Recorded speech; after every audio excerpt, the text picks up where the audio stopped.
Please subscribe Khabar Plus 18 for the latest news and update and press the bell क्या button. सरकार के साथ आप तालमेल ठीक है समझने की? नाराज़गी की बात नहीं है। जो व्यवहारिक मुद्दे हैं, सामाजिक मुद्दे हैं, उनको हर जनप्रतिनिधि, चाहे वो सरपंच हो, प्रधान हो या एनजीओ हो, एमएलए एमपी कोई भी हो, उसको समय समय पर उठाते रहते हैं। मुझे पूरा विश्वास है, उम्मीद है कि जिन मुद्दों को लेकर जिन जिन जनप्रतिनिधियों ने बातों को उठाया था, उस पर तुरंत प्रभाव से कार्रवाई होनी चाहिए और मुझे लगता है होगी भी। लेकिन ये ऐसे मुद्दे हैं जो किसी एक व्यक्ति के नहीं है, क्षेत्र के नहीं हैं, समाज से जुड़े हुए हैं। और जो दलित वर्ग है, क्योंकि आज 14 अप्रैल है, हमें समझना पड़ेगा कि दलितों पे कहीं अत्याचार होता है, उनका शोषण होता है, उन पर उनके साथ भेदभाव होता है, तो ये हमारे समाज के लिए आईना है। और हम सब लोगों को अपने मतभेद भुलाकर दलित समाज के लोगों को वो मान सम्मान देना पड़ेगा। ये कोई दया दृष्टि नहीं है, कोई एहसान किसी पे नहीं है, वो इस देश के नागरिक हैं। जहाँ भी जाति होती है दलितों के साथ, मैं समझता हूँ उस पर तुरंत कार्रवाई करनी चाहिए और एक ऐसा सुरक्षा कवच बनना चाहिए प्रदेश के अंदर, लोग अपने आप को सुरक्षित महसूस करें, विश्वास से काम कर सकें और एक खुले माहौल में अपना जीवन व्यतीत कर सकें। इस कमेटी के कार्यालय में इनको श्रद्धासुमन अर्पित किए हैं, पुष्पांजलि करी है। और अंबेडकर साहब का जो एक योगदान था वो सिर्फ संविधान तक सीमित नहीं था। उन्होंने एक आशा दी थी, एक विश्वास कायम किया था इस देश में हर समाज के अंदर, और हम समझते हैं कि आने वाली पुश्तें भी उनकी कृतज्ञ रहेंगी। उन्होंने जो योगदान और एक रूपरेखा दी थी इस देश के संविधान के निर्माण करने में, हम सब लोगों ने, ना सिर्फ कांग्रेसजनों ने लेकिन पूरे प्रदेश देश के लोगों ने उनका स्मरण किया, उनको याद किया। और हम समझते हैं कि आने वाली पुश्तें भी उनके विचारों पर अनुसरण करेगी। तीनों उपचुनाव को लेकर सर क्या अभी माहौल जो बन रहा है, आप बाई इलेक्शन में मंत्री धमका रहे हैं, इस तरीके से वो आरोप लगा रहे हैं, मंत्री धमका रहे हैं और बहुत बुरी स्थिति है, तो ऐसे में अर्धसैनिक बलों को विशेष रूप से लगाया जाए। देखिए, ऐसा है, केंद्र सरकार एक रवैया अपनाती है बंगाल के लिए, एक रवैया है केरल के लिए और एक और रवैया है किसी और प्रदेश के लिए। ऐसा नहीं होना चाहिए। चुनाव देश में समानता से होने चाहिए। निर्वाचन आयोग एक कॉन्स्टिट्यूशनल बॉडी है, निष्पक्षता से चुनाव होने चाहिए।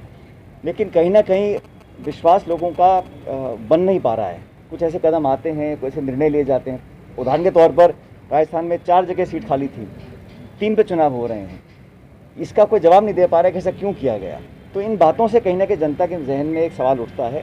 लेकिन मैं समझता हूँ चुनाव निष्पक्ष होंगे और हमारी विपक्षी पार्टी को प्रशासन और सरकार पर विश्वास करना चाहिए। निर्वाचन आयोग सबके लिए है और पारदर्शी तरीके से चुनाव होने चाहिए, शांतिपूर्ण तरीके से होने चाहिए।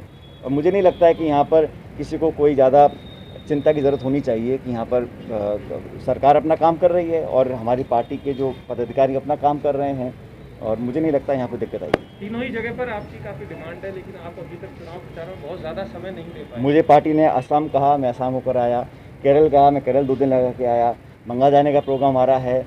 जब मुझे पार्टी ने कहा कि तीनों जगह हमें नामांकन के लिए जाना है, मैं उस समय तीनों जगह हम गए, मुख्यमंत्री जी भी गए, मैं भी गया, रैलियाँ करी, नामांकन भरवाया। और जहाँ जहाँ पार्टी मुझे बोलती है, जब जब बोलती है, हमेशा मैं वहाँ जाता आया हूँ, जाता रहूँगा। ठीक है, विस्तार और नियुक्त किया जो पॉलिटिकल अपॉइंटमेंट हो रहे हैं वो जल्दी हो। कि मैं इस पर कुछ नहीं कह सकता हूँ क्योंकि सरकार समय समय पर नियुक्तियाँ करती आई है। लेकिन जहाँ तक मेरा अपना मानना है कि सरकार का लगभग हमारा 2.5 साल का कार्यकाल हो चुका है और हम लोगों ने अपने घोषणा पत्र में जो वादे किए थे काफ़ी हद तक पूरे भी किए हैं। लेकिन अभी जो वादे पूरे हम नहीं कर पाए हैं या जो बचा हुआ कार्यकाल है उसमें और गति से काम करना पड़ेगा। इसमें पॉलिटिकल अपॉइंटमेंट्स हैं, मंत्रिमंडल का विस्तार है या जो भी करना है, उसमें पार्टी और सरकार मिलकर आमराय बनाएंगे। जैसे कि आप जानते हैं, कमेटी का निर्माण हुआ था कई महीने पहले। दुर्भाग्यवश अहमद पटेल जी का स्वर्गवास हो गया और उसके आगे काम नहीं हो पाया। मुझे विश्वास भी है, भरोसा भी है कि अब और ज़्यादा विलय नहीं होगा और जो चर्चाएं की थी, जो मुद्दे उठाए थे, जिन इश्यूज़ पर आम सहमति बनी थी, उस पर तुरंत प्रभाव से कार्रवाई होनी चाहिए और होगी, ऐसा मुझे लगता है। मुझे सोनिया गांधी जी पर पूरा विश्वास है क्योंकि उनके आदेश से कमेटी बनी थी और कमेटी में 2 सदस्य हैं। अब उपचुनाव भी 2 दिन में ख़त्म हो जाएंगे और जो 5 राज्यों के चुनाव थे वो भी लगभग समाप्त हो चुके हैं। तो मुझे नहीं लगता कि अब कोई कारण होना चाहिए कि उस कमेटी के निर्णय और उनके आदेशों के क्रियान्वयन में कोई अधिक विलम्ब होगा। बाई इलेक्शन में भाजपा ने, मुझे लगता है कि यहाँ पर तीनों जगह कांग्रेस पार्टी जीतेगी।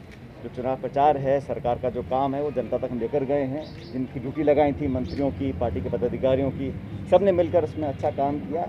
और मुझे लगता है कि जो बिखराव और टकराव भाजपा में है उससे भी जनता बहुत नाखुश है। एक सक्रिय और मजबूत विपक्ष की भूमिका निभाने में बिल्कुल नाकाम रहे और केंद्र सरकार ने जो किया है, चाहे वो कृषि के कानून बनाए हों, चाहे महंगाई हो, हर जगह विफल रहे हैं और जनता सारी बातों को देख रही है। तीनों उपचुनावों में अच्छे उम्मीदवार दिए हैं, अच्छा प्रचार किया है। मुझे पूरा विश्वास है कि सरकार ने जो काम करा, लोगों तक पहुंचाने की जो कोशिश की है, उसमें कामयाब होंगे। तो कोविड की जो स्थिति है, क्या लगता है अब और अधिक सख्त कदम उठाने की आवश्यकता है महाराष्ट्र में जो हालात बने हैं? देखिए, ये बहुत गंभीर स्थिति है क्योंकि जो संक्रमण की गति है वो लगभग दुगनी है पहले से ज़्यादा। पिछली बार जब प्रतिदिन देश में 1 लाख संक्रमण होता था तो पूरा लॉकडाउन हो गया था। इस बार हमें अपने अनुभव से सीखना चाहिए और अल्टीमेटली लोगों पर डिपेंड करता है। अगर हम उसको नियमित, संतुलित और अनुशासन का पालन करेंगे, हम इसके क्रम को तोड़ सकते हैं। लेकिन सरकार, समाज, प्रशासन, अधिकारी, सब लोगों को मिलकर काम करना चाहिए क्योंकि स्थिति बहुत गंभीर होती चली जा रही है। दिन प्रतिदिन लोगों के जहन से वो खौफ निकल गया है, लेकिन वो वायरस गया नहीं है और नए नए स्ट्रेन डेवलप हो रहे हैं जो म्यूटेट नहीं कर पा रहे हैं। तो सब लोगों को वैक्सीन मिलनी चाहिए। हम लोग पहले से कहते आ रहे हैं और मैंने कई दिन पहले भी कहा था कि जो आयु सीमा है या स्वास्थ्य की जो पाबंदियाँ लगाई गई हैं, उसको हटाकर हर व्यक्ति को अपना वैक्सीनेशन कराने का अधिकार होना चाहिए और केंद्र सरकार की जिम्मेदारी है कहीं कमियां ना आए और प्रत्येक व्यक्ति को वैक्सीन लगना चाहिए। ये आयु की लिमिट लगा रखी थी, फिर बीमारी की लगा रखी थी और अभी कई राज्यों में तो वैक्सीनेशन ख़त्म हो रहे हैं। राजस्थान में भी कमी आ गई थी बीच में। तो मैं उम्मीद करता हूँ केंद्र सरकार सारी बातें भूलकर, ये आरोप प्रत्यारोप का समय नहीं है और ये तेरा मेरा का समय नहीं है, इस देश के भविष्य का समय है। आज सब लोग उम्मीद करते हैं जैसे बाकी राज्यों में, बाकी देशों में वैक्सीनेशन हुआ है। मैं समझता हूँ अब हमें लगता है कि जो वैक्सीन्स हमने एक्सपोर्ट किए थे या बाकी अन्य देशों में दिए थे, शायद बहुत जल्दबाजी की थी कि अब हमको स्पुतनिक को अप्रूवल देना पड़ रहा है, रूस से मंगा रहे हैं।